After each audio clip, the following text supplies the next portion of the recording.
50살 늦은 나이에 배움의 길에 접어들면서 한 친구를 만났습니다.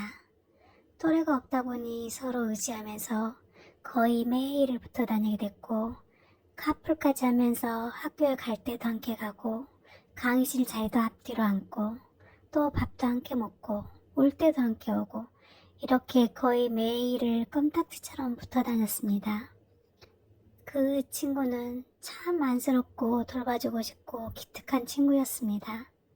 경제력은 없고 술만 좋아해서 늘상 술 친구들과 어울리면서 가정에는 관심도 없는 남편과, 엄마가 학교 과제가 힘들어 물어보면 엄마 일은 엄마가 알아서 하라며 핀잔만 퍼붓는 막대 먹은 딸과, 성에 안 찬다고 대놓고 아들이랑 이혼하라는 시어머니, 그리고 며느리 앞에서 술에 취해 거실에 누워서 옷 벗고 오줌 싸는 시아버지, 그리고 제일 중요한 건 친구가 자가면역 질환에 심장이 좋지 않아 정기적으로 병원 치료를 받아야 한다는 사실과 친정 엄마까지 친구가 돌보고 있다는 사실이었습니다.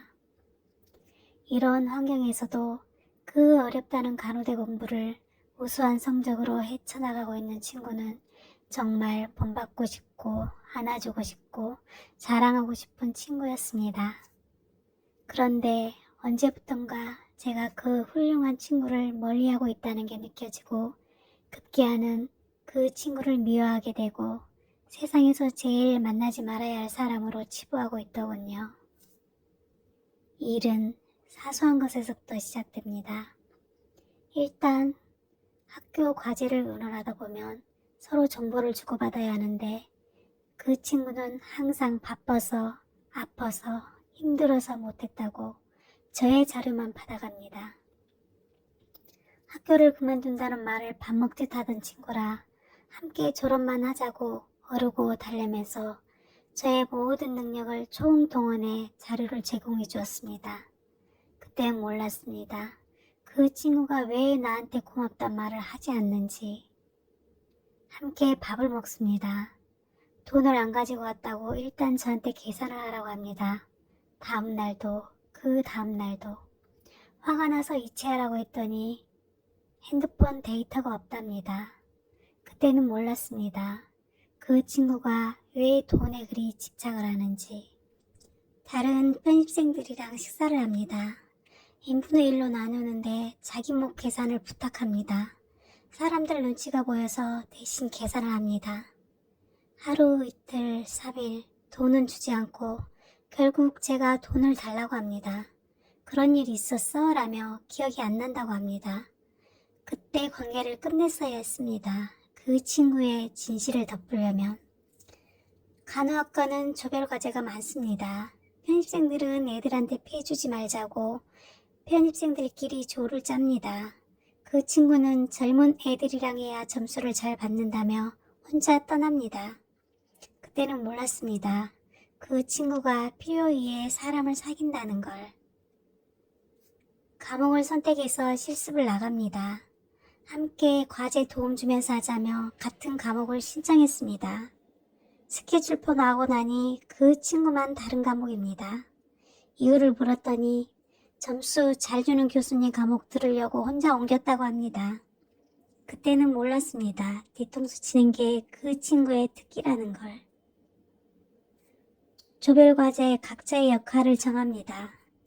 자기는 PPT를 못하니 쉬운 걸 한답니다. 능력 바뀌면 어쩔 수 없지 하며 나머지 사람끼리 사다리 타기를 해서 해결합니다.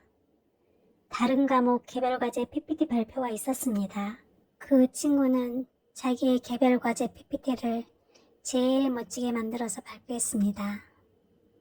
그런데 정말 이상한 건 그 친구는 이런 많은 잘못을 하고도 단 한 번도 우리에게 미안하다는 말을 한 적이 없었습니다. 어느 날 함께 공부하는 학우가 영상을 보냅니다.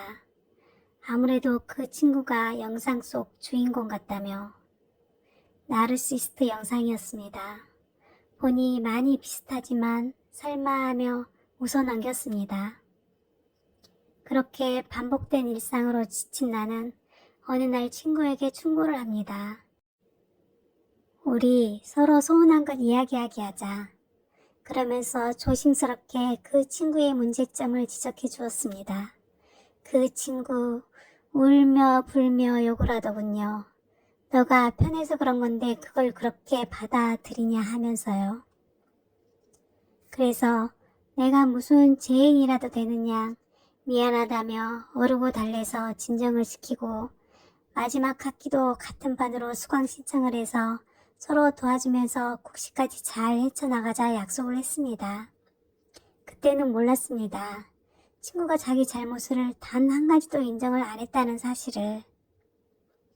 수강 신청하던 날 사정이 있어 제가 연락이 되질 않았습니다. 다음날 핸드폰을 보니 함께 공부하는 하고 전화가 엄청실이 와 있더군요. 전화를 했더니 약속한 반이 아닌 다른 반을 신청했더군요. 친구가 나하고 하기 싫다고 다른 반 했답니다. 제가 연락이 안 되니 그 학우들도 일단 함께 가자고 그 친구를 따라 했다더군요. 연락이 되고 그 학우가 제가 있는 반으로 수강 신청을 변경했습니다. 또 다른 제3 학우도 제가 있는 방으로 온다고 하더군요. 그러더니 조금 있다가 그 또 다른 제3 학우한테 전화가 왔습니다. 반을 옮긴다고 했더니 나쁜 X라고 하면서 그 또 다른 제3 학우가 제가 있는 반으로 오면 자기는 죽어버리겠다고 친구가 협박을 하더랍니다. 또 다른 제3 학우가 그래도 제가 있는 반으로 오겠다고 하니 이번엔 한 번만 살려달라고 애걸복걸 하더랍니다. 결국 그 또 다른 제3학우는 제가 있는 방으로 왔고 나의 뒤통수를 쳤던 그 친구도 어쩔 수 없었는지 바로 아무 일도 없다던 듯 제가 있는 방으로 오더군요. 함께 공부하는 학우들은 그 친구를 나르시스트라며 자꾸 저한테 영상을 찾아보냅니다. 급기야 제가 정신과 교수님 상담을 신청했습니다. 상담할 때 그 친구라고는 차마 말을 할 수가 없어 고등학교 동창이라며 어떻게 대해야 할지 모르겠다고 했더니 교수님이 대뜸 그 친구 이름을 말하면서 맞죠? 하더군요. 처음엔 아니라고 했지만 교수님은 이미 모든 걸 알고 있다는 듯 그 친구 이야기를 하더라고요. 마침 교수님 지도 학생이었던 그 친구는 교수님과 상담을 자주 했었답니다. 그때마다 그 친구는 울면서 오로지 자기 억울한 이야기만 하면서 자기애적 성격 장애를 나타냈었다고 합니다. 다시 말해서 자기 잘난 맛에 사는 자기 우월주의였던 것입니다. 생각해보니 이해가 갔습니다. 시험 보고 친구가 제 점수를 묻습니다. 제가 점수를 알려주고 너는 몇 점이야? 라고 물으면 친구는 말합니다. 너보다는 잘 봤지? 라고요. 그땐 그래 하고 말았지만 생각해보니 친구는 항상 이렇게 자기가 우리보다 낫다는 표현을 많이도 했었는데 우리가 제 성격 참 이상해 하며 지나쳤던 것입니다. 우연히 친구의 고등학교 동창을 만났습니다. 그 친구의 이야기를 듣고 깜짝 놀랐습니다. 그 친구의 남편은 아주 성실한 동네가 다 알아주는 모범 가장이고 딸들도 엄마 말이 최우선이고 시댁도 돈이 많아 친구가 시댁에서 도움을 많이 받았답니다. 그리고 친구의 동창은 또 말합니다.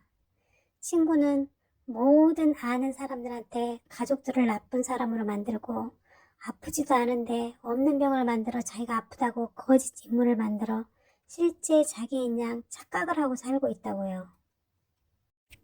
친구 동창 말이 모두 맞았습니다.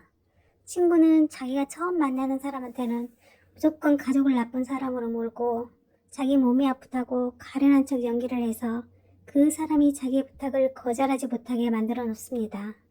그리고 자기 마음대로 조종하다가 상대가 거부하면 그걸 참지 못하고 울며불며 광적인 분노를 일으킵니다. 이번 수강 신청에 친구가 배신 때리고 다른 반에 쓰면서 제3학우가 제가 있는 반으로 오겠다고 하니 죽어버리겠다고 협박을 하듯 그 친구는 항상 자기가 잘못을 해놓고 결국은 협박과 분노로 상대가 미안함을 느끼게 합니다. 이 일로 혹시라도 진짜 죽으면 어떡하지 싶어 제 삶하고도 엄청 고민을 많이 했다고 합니다. 처음에 남편들을 어떻게 만났는지 이야기를 하는데 친구가 당당하게 말하더군요. 만나는 남자 중에 돈이 제일 많았어. 그때는 친구가 웃으려고 하는 소리려니 했는데 진짜였습니다. 이 나이에 왜 공부를 시작했는지 이야기하는데 친구는 또 당당하게 이야기합니다. 면허 취득하면 그놈 버리고 좋은 사람 만나려고. 지금보다 좋은 조건에서 좋은 사람을 만나는 게 꿈이라는 친구. 이렇게 뒤통수 쳐놓고 사과할 줄 모르는 친구. 교수님은 친구의 성격을 고치려고 하지 말고 충고도 하지 말고 다만 기분 나쁠 것 같은 상황을 되도록 만들지 말라는 조언을 되새기며 만화 속 공주 모습 프로필에 나였으면 이라는 글귀를 달고 꿈속을 헤매고 있는 친구와 마지막 한 학기만 하면서 아슬아슬한 동행을 하고 있습니다. 미움이 쌓이면 마음의 독이 되니 미움은 버리고 그도 나름 최선을 다해 살고 있는 연약한 인간이라는 생각으로 오늘도 그 친구에게 눈웃음을 건네봅니다. 긴 영상 시청해 주셔서 너무너무 감사합니다.